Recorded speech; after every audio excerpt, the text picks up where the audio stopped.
Ang mabuting balita ng Panginoon ayon kay San Juan. Papuri sa iyo, Panginoon.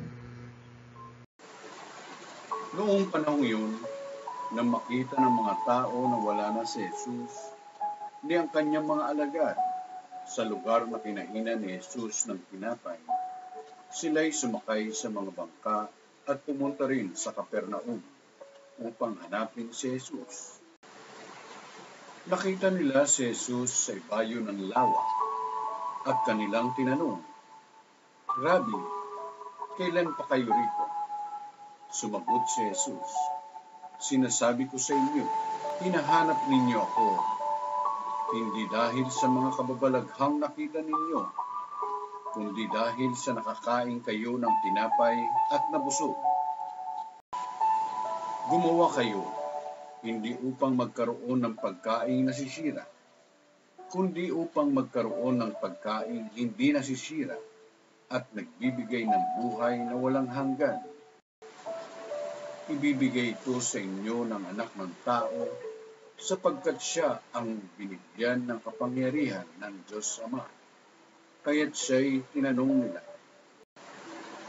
"Ano po ang dapat naming gawin upang aming maganap ang kalooban ng Diyos?" "Ito ang pinagagawa sa inyo ng Diyos. Manalig kayo sa sinugo niya," tugon ni Jesus. "Ano pong kababalaghan ang may pakikita ninyo upang manalig kami sa inyo? Ano po ang gagawin ninyo?" Tanong nila. "Ang aming mga magulang ay kumain ng mana sa ilang, ayon sa nasusulat, sila'y binigyan niya ng pagkain mula sa langit." Dugtong kanila.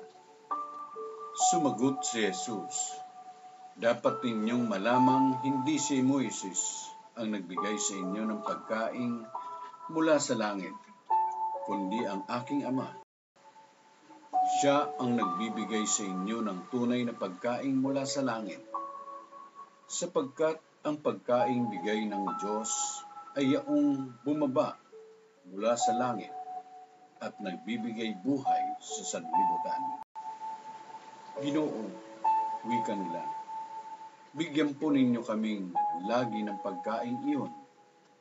"Ako ang pagkaing nagbibigay buhay," sabi ni Jesus.